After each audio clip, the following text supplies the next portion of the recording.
हे आपल्या बांद्रा कुर्ला कॉम्प्लेक्सच्या सभेत आणि संभाजीनगरच्या सभेत दाखवून दिलेलं आहे. नाहीतर पुन्हा त्याच्यावरनं टिप्पणी यायची की उद्धव ठाकरे बसून बोलले. पहिला प्रथम शिवसेनेच्या 56व्या, कारण आता वर्ष मोजण्याचं आपण सोडून दिलेलं आहे, कारण आणखीन अनेक अनेक अनेक वर्षाने शतक शिवसेना राहणार आहे. तर या वर्धापन दिनाच्या शुभेच्छा देतो. मी बाहेर गेलो असताना संजय राऊत यांनी फादर्स डेचा उल्लेख केला. आहे, नक्कीच आहे, कारण माझ्या फादरनीच या पक्षाला जन्म दिलेला आहे. आणि मागे सुद्धा मी म्हटलं होतं की आपल्याकडे थोड्या श्रद्धा अंधश्रद्धा असतात. मग तो पितृपक्ष असतो. त्या पितृपक्षाबद्दल बरेच गैरसमज आहेत. म्हटलं मी नाही म्हणत, कारण माझ्या आजोबांनी मला नाही शिकवलं आणि माझा पक्ष पितृपक्षच आहे, पित्याने स्थापन केल्यामुळे. तेव्हा असं काय नसतं, प्रत्येक दिवस हा आपला असतो. 56 वर्षे झाली. 56 वर्षातल्या बऱ्याच काही गोष्टी आजही मनामध्ये ताज्या आहेत. आणि मी जेव्हा पहिल्या प्रथम पक्षप्रमुख पदाची सूत्र हाती घेतली होती शिवसेना भवनमध्ये, म्हणजे तुम्ही माझ्यावरती सोपवलीत, तेव्हा नकळत एक क्षण माझ्या डोळ्यासमोर तरळून गेला. तो म्हणजे 56 वर्षापूर्वीचा शिवसेनेच्या स्थापनेचा तो क्षण. एक शिवाजी पार्कचं आमचं घर, त्याचे मी वर्णन केलं होतं की हल्लीच्या युगात ज्याला आपण 1 BHK म्हणू, त्या 1 BHK मध्ये माझे आजोबा, त्याच्यानंतर आमचं कुटुंब म्हणजे मा साहेब, आम्ही 3 मुलं, काका, त्यांचं कुटुंब, आणखीन एक काका होते. वेळ काळ दिवस काही बघितला नव्हता. तो बाकीचा प्रसंग तुम्हाला सगळ्यांना माहिती आहे. तो काय मी पुन्हा त्याची हे सांगत नाही, कारण तो आपल्या चित्रपटात सुद्धा आलेला आहे. शिवसेनेची स्थापना झाली. आज त्या क्षणाचे साक्षीदार, प्रत्यक्ष साक्षीदार मी आणि एखाद दोन आमच्या कुटुंबियांपैकी कोण असले तर, अन्यथा आणखीन जास्त कोणी लोक तेव्हा नव्हतेच.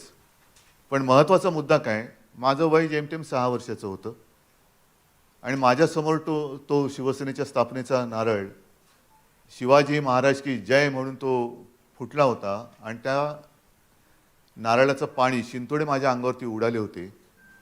एक जोश होता, गंमत होती. पण तेव्हा असं स्वप्नात सुद्धा वाटलं नव्हतं की ते शिंतोडे मला एवढे भिजवून टाकतील.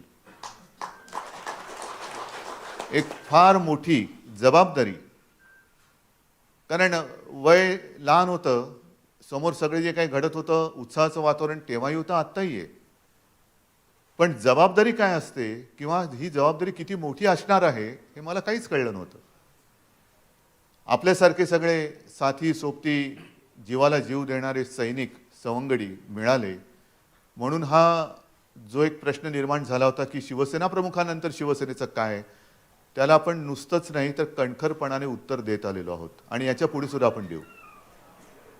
या 56 वर्षाच्या वाटचालीमध्ये अनेक ज्ञात अज्ञात शिवसैनिक ज्यांनी अक्षरशः रक्ताचं पाणी केलं, घाम गाळला, वार अंगावरती झेलले, काही आपल्यात आहेत, अनेक जण आपल्यातून निघून गेले. त्या सगळ्यांना विनम्र मी अभिवादन करतो. कारण त्यावेळेला त्यांनी ते जर का केलं नसतं तर आजचं आपलं हे वैभव आपण पाहू शकलो नसतो. आणि एका गोष्टीचं मला समाधान आहे, अभिमान आहे, नक्कीच आहे, की ती जी मी पिढी म्हणतो त्या पिढीतले माझ्या समोरही काही बसलेत, पण विशेषतः माझ्या 2 आजूबाजूला बसलेत. एका बाजूला सुभाष देसाई आहेत, एका बाजूला दिवाकर रावते आहेत, बाकी सगळे आहेतच. पण हे पहिल्या फळीतले हे शिवसेना प्रमुखांचे साथी. मी नेते नंतर म्हणेन, नेते वगैरे हे नंतरच्या गोष्टी आहेत, पण पहिल्या प्रथम समोर काही नसताना, म्हणजे आज मी मुख्यमंत्री म्हणून तुमच्या समोर बसलेलो आहे, तुमचा पक्षप्रमुख म्हणून तुमच्या समोर बसलेलो आहे, तेव्हा ही स्वप्नात सुद्धा ही स्वप्न पडणं शक्य नव्हतं. एक सारी गोष्ट आहे, शिवसेनेचा पहिला महापौर निवडून येणं 71 साली, हेच फार मोठं आपल्यासाठी वैभव होतं. आणि त्याच्यानंतर सलग गेले 25 वर्ष आणि आता ह्याच्या पुढची वर्ष ही शिवसेना मुंबईवरती मुंबईकरांच्या आशीर्वादाने राज्य करत आलेली आहे. पण तेव्हा नगरसेवक निवडून येणं हे फार मोठं एक स्वप्न होतं. आज तर मुख्यमंत्री आपले आहेत, आमदार आपले आहेत, मंत्रिपद आपल्याकडे आहेत. आणि अशा वेळेला हे दोन्ही शिवसेना प्रमुखांचे साथी सोबती, ज्यांनी शिवसेना प्रमुखांना प्रत्येक पावलावरती साथ दिली, यावेळेला हो जबाबदारी माझी आहे. मी आपण नाही म्हणत, कारण पक्षप्रमुख म्हटल्यानंतर तुमच्या सगळ्यांची जबाबदारी माझी आहे. मी त्यांना विधान परिषदेची उमेदवारी नाही दिली, पण तरीसुद्धा कुठेही धुसफूस रुसवेफुगे न दाखवता दोघंही त्याच उमेदीने त्याच जिद्दीने जणू काही आज हे शिवसेनेच्या प्रवेशासाठी आलेत अशा उत्साहाने आपल्या स्टेजवरती आहेत. याला म्हणतात शिवसैनिक. स्वतःसाठी स्वप्न बघणं हे सगळ्यांसाठी असतं, पण दुसऱ्यासाठी स्वप्न बघणं आणि ते स्वप्न साकारण्यासाठीच झटणं याला म्हणतात शिवसैनिक. तो शिवसैनिक आजही या दोघांमध्ये जिवंत आहे. मी एक थोडक्यामध्ये वेगळं काय आणखीन सांगण्याची ओळख नाही. खास करून विदर्भ मराठवाड्यातल्या लोकांना दिवाकर रावतेजींची ओळख करून देण्याची गरज नाही आणि देसाई साहेबांची पण नाही. शिवसेना प्रमुखांनी त्यांना ज्या ज्या वेळेला जी जी जबाबदारी सांगितली मागे पुढे न पाहता त्यांनी त्याच्यात उडी मारली आणि ती नुसतीच उडी न मारली तर यशस्वी करून दाखवली, जबाबदारी यशस्वी करून दाखवली. मग तो आणीबाणीचा काळ असेल, ज्या वेळेला मार्मिकला प्रिंटिंगला बंदी होती, म्हणजे प्रेसला टाळं होतं. हाही प्रसंग तुम्हाला माहिती आहे. कोणी मार्मिक छापायला तयार नव्हतं, तर तो छापून घेणं आणि बाजारात नेणं, अक्षरशः हातगाडीवरती मार्मिक ठेवून बुक स्टॉलपर्यंत नेऊन देण्याचं काम तेव्हा दिवाकर रावतेजींनी केलेलं आहे. आणि त्याच्यानंतर सुभाष देसाई, हाही एक किस्सा किंवा आठवण मी सगळ्यांना सांगितलेली आहे. तेव्हा एक तो 85 नंतरचा काळ, मार्मिक लवकरच दैनिकाच्या स्वरूपात आपल्या भेटीला येणार असं आपण एकदा दोनदा तीनदा शिवसेना प्रमुख दरवर्षी मार्मिकचा वर्धापन दिन असला की सांगायचे. आणि मी एक दिवस म्हटलं, तेव्हा मी काही शिवसेनेत सक्रिय वगैरे नव्हतो, पण मी बघितलं की अरे आज हे बोलतात आणि उद्या दुसऱ्या दिवशी दौऱ्यावर चालले, पुन्हा आले का पुन्हा थोड्या वेळा दिवसांनी दौऱ्यावर चालले, मग दैनिक होणार कसं? मग मी एक दिवस साहेबांना म्हटलं की दैनिकाची जबाबदारी मी घेऊ का? मला म्हणे तू करशील? म्हटलं करेन ना. ठीक आहे बघ. म्हटलं नाही पण एक आहे, मला तुमच्या टीममधला तुमचा एक माणूस लागेल. मला म्हणाले कोण? म्हटलं सुभाष देसाई.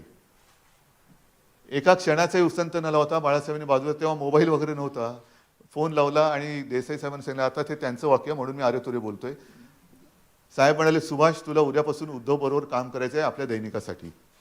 आणि देसाई साहेब त्या क्षणापासून जे माझ्यासोबत जे या दैनिकाच्या निमित्ताने जोडले गेले हे आज देखील आपल्या समोर आहेत.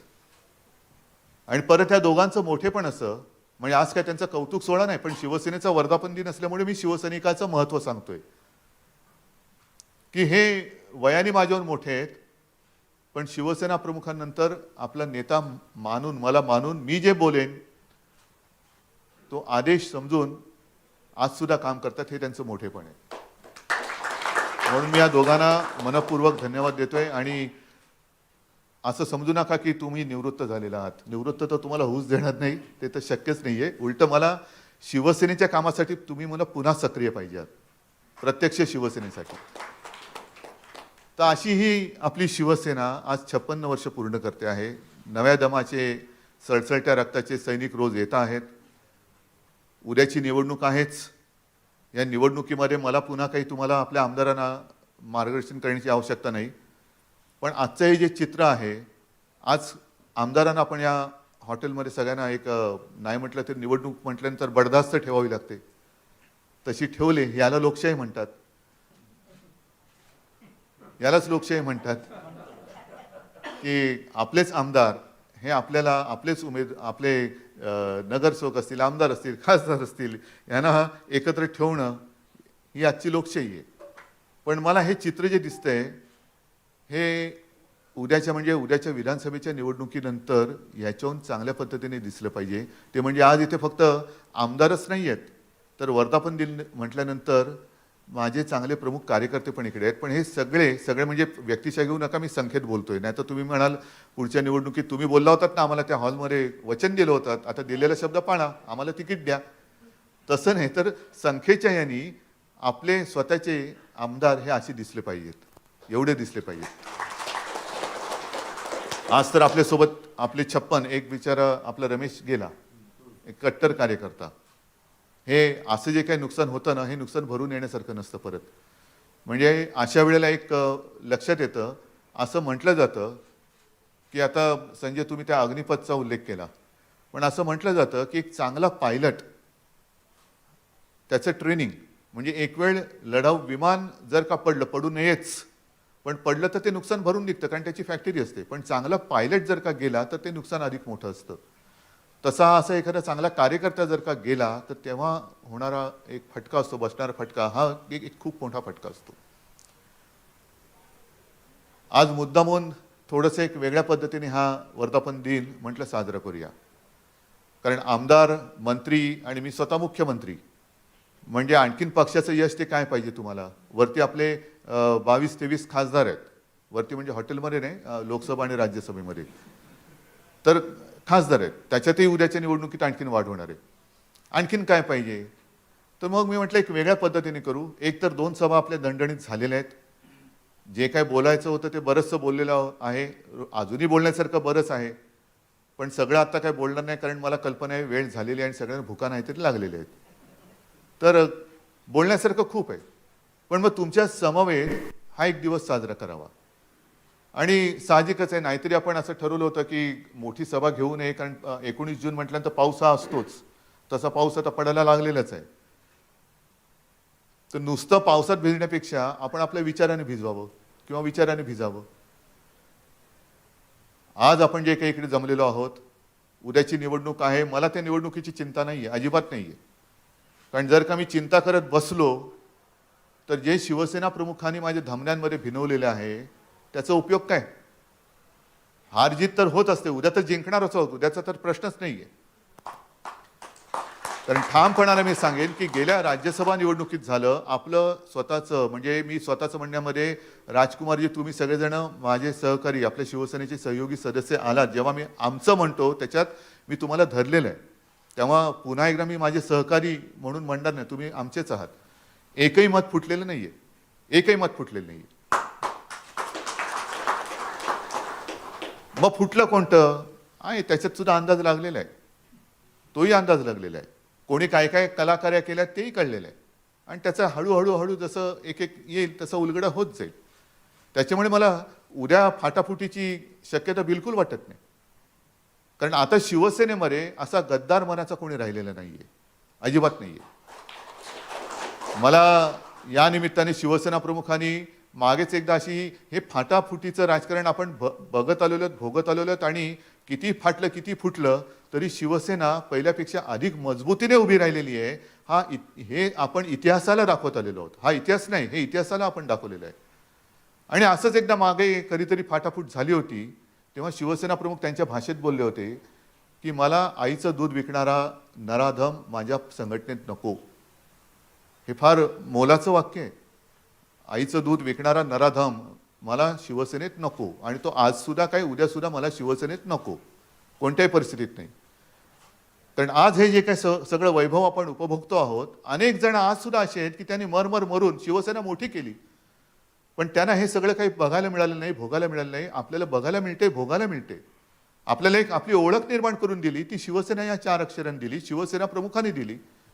आणि असंख्य, जसं संजय तुम्ही सांगितलं की काल परवाकडे तुम्ही अयोध्येत जाऊन आल्यानंतर शिवसेना प्रमुखांचा नातू म्हणून जे काय आशीर्वाद आदित्यच्या मागे आहेत, माझ्या मागे तरी काय आहेत. मी कोण आहे, माझी काय ओळख आहे. मी जर का टरेबाजी करायला लागलो, उद्धव ठाकरे, नुसत्या उद्धव ठाकरेला अजिबात किंमत नाही, 1.5 दमडीची किंमत नाही.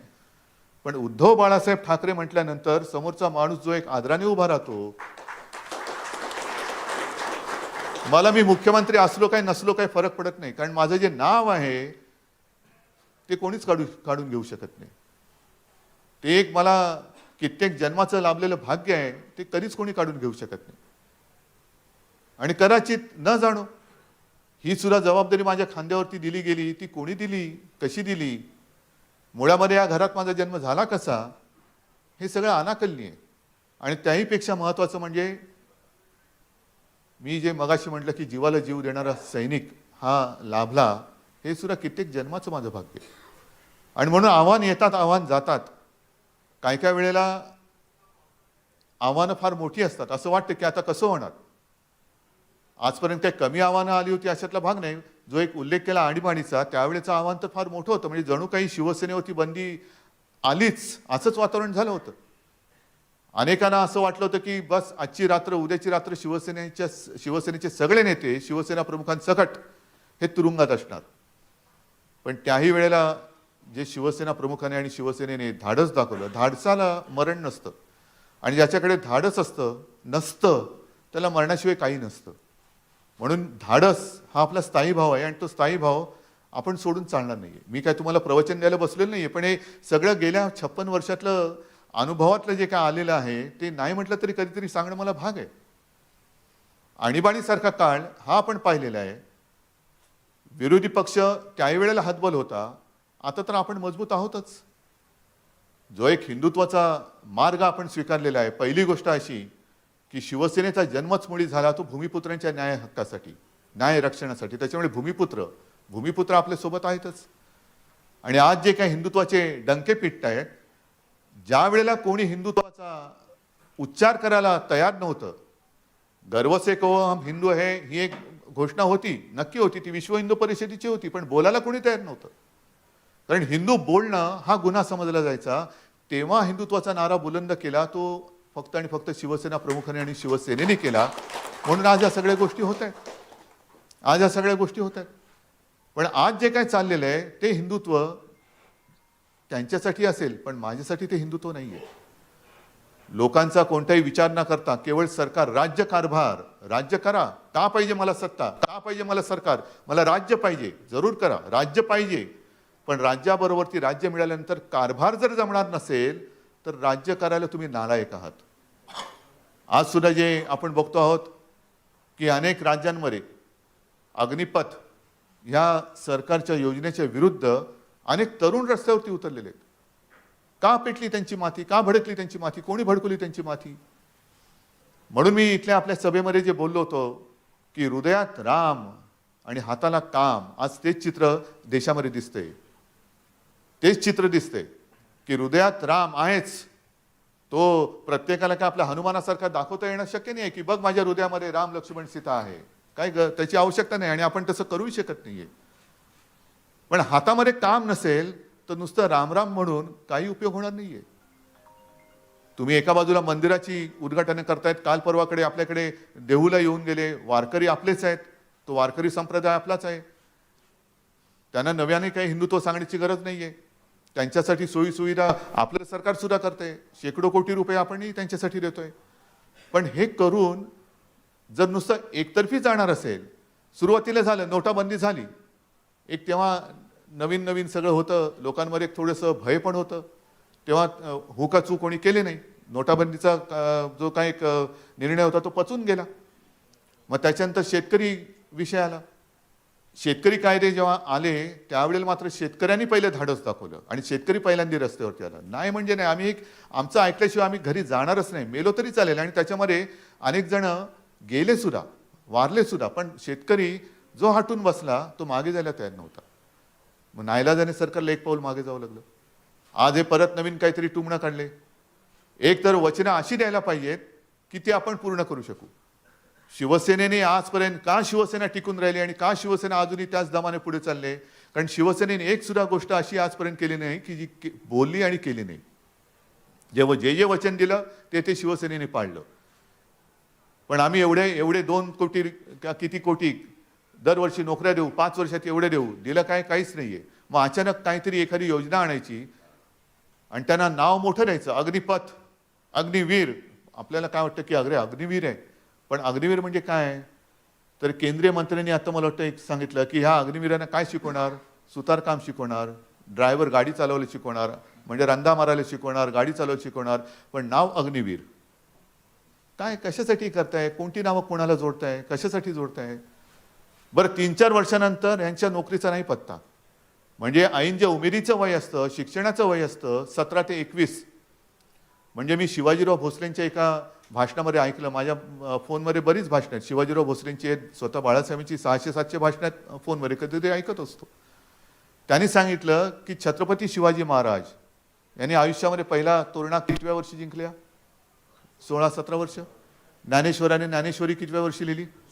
16व्या वर्षी लिहिली. आपल्याकडे मात्र हे जे वय असतं ते शिक्षणाच्या ओझ्याखाली दबून गेलेलं असतं. पाठीवरती पुस्तकाचं ओझं. मग त्या ओझ्यानेच त्याच्या वयामध्ये ज्या वयात तो पाठ करण्याने उभा राहायला पाहिजे त्याच वयात त्याचा पाठ करणं वाकून टाकण्याचं काम आपलं शिक्षण करतो. आणि मग जेव्हा तो 21-22व्या वर्षी बाहेर पडतो त्यातून, तेव्हा पहिलं ओझं उतरलेलं असतं आणि नोकरी कुठे मिळणार, काय कसं मिळणार, एक आयुष्याचं ओझं डोक्यावरती आलेलं असतं. कसं आपला देश उभा राहणार? आता तेच वय असं आहे की ऐन उमेदीचं वय, तुम्ही त्याला एक काहीतरी स्वप्न दाखवणार, मृगजळ दाखवणार, त्याच्या पाठी त्याला धावायला लावणार की बघ तुला 3-4 वर्ष इकडे मिळेल आणि त्याच्यानंतर सुद्धा काय, त्याच्यानंतर काय नाही. मग 10% आरक्षण देऊ एवढे, मग नेमकी एवढी जर का लाखोच्या संख्येने करोडोच्या संख्येने ही मुलं जर का आली तर त्यातले 10% म्हणजे नेमके किती मुलं तुम्हाला कामाला येणार? आणि त्याहीपेक्षा भयानक म्हणजे भाडोत्री सैन्य. हा काय प्रकार आहे? मग असंच जर का असेल तर उद्या भाडोत्री राज्यकर्ते पण आणू आपण, टेंडर काढा टेंडर. आम्हाला मुख्यमंत्री पाहिजे, आम्हाला पंतप्रधान पाहिजे, आम्हाला हे काढा, जो बसेल तुमच्या टेंडरमध्ये आणा. नाहीतरी 5 वर्षाचंच आमचं भाडोत्रीच काम आहे. 5 वर्षानंतर पुन्हा एक्सटेन्शनसाठी आम्हाला लोकांसमोर जावंच लागतं. मग ते सुद्धा 70 वय आपण काढू ना, भाडोत्री ठेवू. हां, जो काही L1 असेल आणि त्याच्याकडनं कारभार. बरं, मध्यावधी आलं तर पुन्हा ते आयटम रिओपन होणार, बरोबर ना? तर हे जर का भाडोत्रीच प्रकार असेल तर तुम्ही सगळेच भाडोत्री ठेवा ना, hire and fire, use and throw. पण उगाच काहीतरी स्वप्न दाखवायची आणि त्या देशाच्या, ज्याला आपण भावी आधारस्तंभ म्हणतो, युवकांच्या भवितव्याशी आणि जीवनाशी खेळायचं, ही लोक भडकणार नाही तर काय? आणि का नाही त्यांनी भडकायचं? एक तर आम्ही तुम्हाला मत दिलेलं आहे. मी मागे सुद्धा म्हटलेलं आहे की मत मत मत मत म्हणजे काय? मत म्हणजे आयुष्य असतं. नुसतं कोणातरी शिक्का उमटवून आलो, मी दिलं हा तुला मत, तर तसं नाही आहे. मत म्हणजे एक आयुष्य असतं की आयुष्य मी माझं नाही, माझ्या कुटुंबियाचं आयुष्य. कारण उद्या तुम्ही पंतप्रधान होणार आहात, तुम्ही मुख्यमंत्री होणार आहात, देशाचे आणि राज्याचे तुम्ही राज्यकर्ते होणार आहात. जे काही धोरणं तुम्ही आखणार आहात, ती धोरणं केवळ माझ्यापुरती नाही तर माझ्या कुटुंबियांना आणि माझ्या पुढच्या पिढ्यांसाठी चांगली ठरतील, हा विश्वास मला तुमच्यात वाटला, म्हणून आम्ही तुम्हाला मत दिलेलं आहे. मग हे दिल्यानंतर असं जर का होणार असेल की 4-4 वर्षाचं, तर ह्याला काय अर्थ? म्हणजे आपली टर्म असते 5 वर्षाची आणि यांची टर्म 4 वर्षाची. उद्या जर काही सगळी शिकली सवरली त्या ह्याच्यामधली पोरं अंगावर आली तरी झेलणार कोण? झेलणार कोण आहे ना? आणि हा जो काय सगळा कारभार चाललेला आहे, हे सगळं मी तुमच्यासमोर का सांगतोय? उद्याच्या निवडणुकीचा याचा काय संबंध? नक्कीच आहे. कारण उद्याची निवडणूक ही सुद्धा एकतर आमच्यामध्ये फूट पडू शकत नाही दाखवणारी तर आहेतच, त्याच्यामध्ये मला काही चिंता नाहीच. पण तुम्ही देशामध्ये जरी काही केलं तरी महाराष्ट्र हा वेगळा विचार करू शकतो आणि तो महाराष्ट्र वेगळा विचार करून त्यांनी दाखवलेला आहे.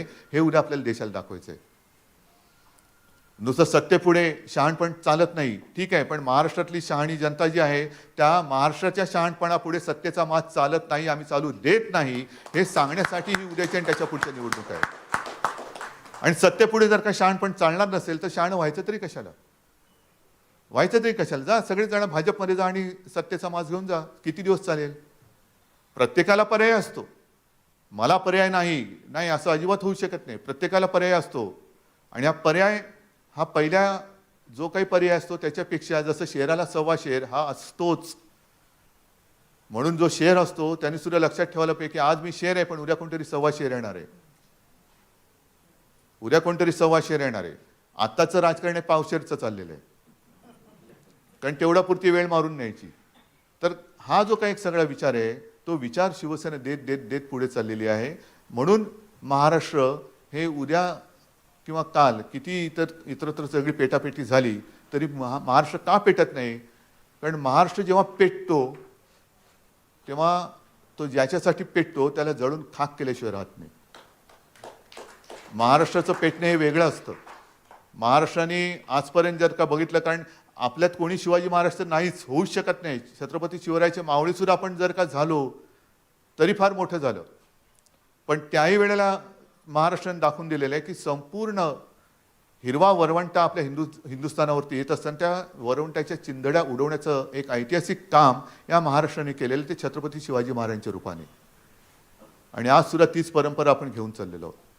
आणि उद्याची सुद्धा जी काही निवडणूक आहे, झालं राज्यसभेमध्ये दुर्दैवाने एक पराभव झाला, नाहीतर आपला एक चांगला खासदार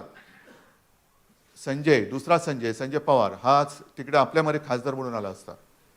ही सगळी शिवसैनिकांची जी काय मोलाची मदत आजपर्यंत झालेली आहे. कोण आहे आता? सचिन अहिर आपल्यामध्ये आलेला चांगला काम करतोय. आमशा पाडवी, तुम्हाला सगळ्यांना ओळख झाली का आमशाची? आमशा गेल्या वेळेला किती निसटला विजय? फक्त 1300 म्हणजे एक 750 मतं इकडे तिकडे झाली असते तर आमच्या आज आमदार असता आणि आमच्याच्या जागी आज दुसरा कोणतरी उमेदवार असता. पण एक एवढा कुठे नंदुरबार, बसा तुम्ही, नंदुरबार कसा मतदारसंघ, मी एकदा दोनदा गेलेलो, एकदा सभेला गेलेलो आहे, पण असा एकसंध असा मतदारसंघच नाही येतो. सगळ्या वाड्या वस्त्या पाड्याचा आदिवासीचा एक तो मतदारसंघ आहे. मग का नाही तो कानाकोपऱ्यातला आवाज आपल्या कानावरती पडला? आज तो कानाकोपऱ्यातला आवाज मी महाराष्ट्राच्या कानावरती टाकतोय, त्याला मत तुम्हाला द्यायचंय. एक आदिवासी आपल्या हक्काचा, आदिवासी सुद्धा आपले बांधव आहेत, एक आदिवासी आवाज जाऊ द्या ना शिवसेनेत ना तिकडे. सचिन अहिर आहे ना, एक काम आपल्या भारतीय कामगार सेनेत चांगलं काम करतायत. पुणा पिंपरी चिंचवड इकडे संपर्क प्रमुख म्हणून चांगलं काम करतायत. बघितलं मी, नुसतं आंधळेपणाने नाही का त्यांना उमेदवारी दिलेली. गेले 1-2 वर्ष सुद्धा त्यांची टेस्ट घेतलेली आहे, कसा पोरगा आहे, काम करतोय की नाही. आणि उद्या सभागृहात सुद्धा आपल्याला त्याची मदत होईल. असा हा सचिन आणि असा आमच्या आहे. तर हे तर आपलेच आहेत. जसं तुम्ही सगळेजण एक मगाशी मी म्हटलं तुम्ही सुद्धा शिवसैनिकच आहात, रक्ताचं पाणी करून तुम्ही निवडून आलेला आहात.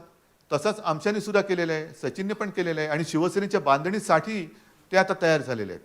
हे असे जरा नवीन नवीन नवीन चेहरे आपण पुढे आणतो आहोत. आणि हे आणताना मी म्हटलं तसं की देसाई साहेब आहेत आणि रावते साहेब आहेत. त्यांना मी जेव्हा विचारलं, देसाई साहेबांनी सुद्धा जरा मी कारण नाही म्हटलं तरी एक वडिलकीच्या नात्याने आदराने या दोघांचाही मान सन्मान ठेवून मला विचारलं. मला दोघांनी सांगितलं हे विचारण्याची आवश्यकताच नाही आहे, तुमचा आदेश, तुमचा निर्णय. आम्ही शिवसैनिक होतो, शिवसैनिक आहोत आणि शिवसैनिक राहणार. जी जबाबदारी शिवसेना आमच्यावरती सोपवेल ती आम्ही पार पाडू आणि पाडूच. तर हेच आपल्या गेल्या 56 वर्षाचं यश मी म्हणेन. हेच आपल्या 56 वर्षाचं यश आहे की माणसं काही वेळेला तुटतात, दुखावतात, पण मी म्हणेन की आपली माणसं नसतातच, ती आपल्यात घुसलेली अशीच कोणतरी असतात. पण जी माणसं ज्यांना संधी मिळेल त्या संधीचं सोनं, आणि एखाद्या वेळेला ती संधी नाही म्हटलं आणि दुसरी संधी दिली तरी नाराज नव्हता, त्या संधीचं सोनं करणं. म्हणूनच शिवसेनेने 56 वर्ष, ही सोन्यासारखी 56 वर्ष ही पार पडलेली आहेत. मी पुढील वाटचालीसाठी सुद्धा म्हणजे 56 संजय म्हणाला तसं अब तक 56, पुढचे आणखीन 156, त्याच्या पुढची 256, हे 56चा पाढा म्हणत शिवसेना पुढे जाणार आहे. त्या भावी वाटचालीसाठी सगळ्यांना शुभेच्छा देतो आणि दिवसागणिक आपली यशाची कमान ही वाढती राहो, ही नुसती प्रार्थना नाही तर त्याच्यासाठी आपले प्रयत्न हे करत राहो, अशीच एक आशा व्यक्त करतो. धन्यवाद. जय हिंद, जय महाराष्ट्र.